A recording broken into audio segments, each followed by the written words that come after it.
Back, Gautrain plans on becoming the #1 public transport provider in Gauteng. The Gautrain Management Agency is in the process of completing an expansion project. This is also to help relieve traffic congestion that, according to the agency, will increase dramatically in the next 2 years. To speak to us more about this, I'm joined by the Gautrain Management Agency CEO, Tshepo Kgobe. Mr. Kgobe, thank you for your time this morning. Let's perhaps start with the research that was done by the Gautrain Management Agency, stating that within the next 2 years, the traffic congestion in the province will grind down to the speed of about 25 kilometers per hour if no intervention is made. Can you expand on that? Morning, and thank you for having me. When we were doing the feasibility study in and around 2017, we actually modeled the traffic in the whole of the province, and we were looking at it from its base scenario of 2014 going up to the 2017-18, and then ultimately the 2025 and 2037.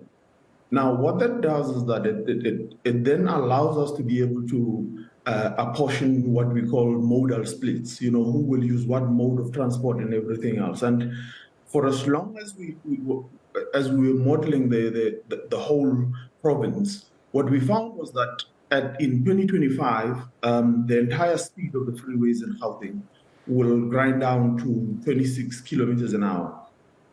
And then in the last year of the 2025 or the 25-year plan, integrated master plan, which is 2037, it will grind down to 10 kilometers an hour.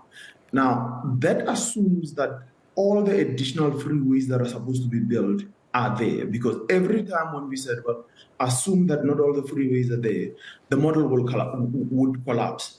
And that means it's not an option for you to not build more freeways. It's not an option for you not to build more of the Gautrain. It's not an option for us not to fix metro rail. It means that the transport mix in the entire province has to be functional. Now, take us through the scope of the expansion that is being planned at Gautrain. So at the current moment, we're looking at, attaching the locations and what they call it, the townships to the system as a whole. So we're going down to the southwestern end, ending out in Jabulani in Soweto. And then in the north, we go to the northeastern side, ending with the last line in East Fabrikin, or they call it in Mamelodi. And then it also covers the sort of northwestern area of the province that actually the provinces or the cities have expanded into, which is Johannesburg, which is four ways in Johannesburg, and then Blue Valley, and the area near Greenstone, near Forest Hill, in what they call it, in the western end, near Erasmia area. There isn't any form of public transport in that space, and also covering Lanseria. I also say that it will also cover Cosmos City, for instance. Yes, Cosmos City is an important junction for us. We are also exploring the idea of having the additional depot that will host the additional vehicles that we will use on that line. What impact does this have on climate? The climate, for instance, we do know that the less cars that are on the road, the better it is for the environment. If we expand, what impact does this have on the climate? This is an important issue, because if we look at the particular sustainable development goal in itself that talks about climate activism, this is an important part of us doing that exactly as South Africa, because in essence what we're doing is saying move the actual number of vehicles that would have been there. So let's look at pre-COVID. We had probably close to 57,000 individual trips that were taken on the Gautrain in itself. That is 57,000 cars that have now been removed off the road. Now, once we've done this expansion, you now find that we will have a lot more cars removed off the road. And I had the recent fortune of driving down to Soweto for an engagement, and I actually realized that early in the morning, Soweto is a parking lot. You spend 2-3 hours just trying to get out of Soweto itself, and we do need to fix that issue.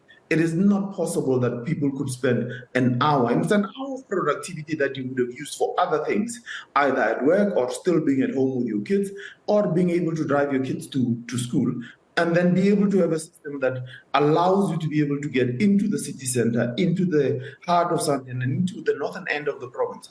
Now, if you were to understand the modeling shows that it actually at the current moment for you to get from the far end of Soweto, which is Protea area, to get into Sandton, it takes you 80 minutes. Now, on the Gautrain, it will then take you up just 26 minutes completely for you to arrive in Sandton. Now, that is a big thing. If you had an option of spending 80 minutes in your car and 26 minutes on the Gautrain, there is no comparison. That, of course, also alludes to the psychological impact that the expansion will have. But there is also an economic impact. Talk to me about what the budget looks like for this expansion and also the job creation. I don't want to, at this point in time, give you an exact number on the expansion, because the study was completed in 2017. Another current moment, we're in the middle of updating those numbers. But let's look at the jobs in particular. The jobs in particular, the entire expansion over probably a 20-year period, including the additional lines that we're now exploring at the current moment, which we will announce probably in the later part of 2024. That would lead to almost close to 110,000 jobs continuously over that period of time. So over the first bit of it, we're looking at an additional 50,000 jobs just to build the Soweto line alone. And then those jobs will then roll forward to further expansions. And that means it means you have perpetual jobs that are there in the system, in the construction industry, and in other services. Now, the beauty with it is it doesn't stop there. Once we have concluded building the line, what ends up happening is that we now have we will have a lot of commercialization in and around our stations, which means we will get every station will be an area where there will be a lot of jobs generated by every node. For instance, near Cosmos City at Cosmos Station, we will have a lot of jobs in that area, close on to 25,000 that will be created just by that particular junction station. And then when you look at what they call at the likes of Rodeport, which will end up with a station also, that will regenerate the city itself. The same things that have happened to Sandton, that has happened to Rosebank, will happen in Rodeport. And then ultimately, Soweto in itself, instead of the people trying to get out of Soweto to go and what do they call it, to the areas of work, jobs will be created in Soweto. Just briefly for me, very briefly perhaps, Mr. Kgobe, by when can Gauteng residents expect to jump onto this new route? So in the next 2 years, we will finalize the detailed feasibility study, which will then allow us to actually do, in actual fact, let's say the detailed design will be completed. And then from then onwards, probably about 4 years from now, we would actually be able to, probably start part of the services.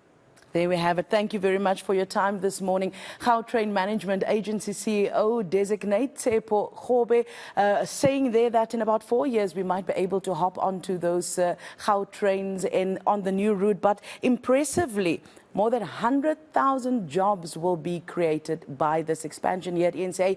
We'll continue to watch that for you and bring you the latest developments.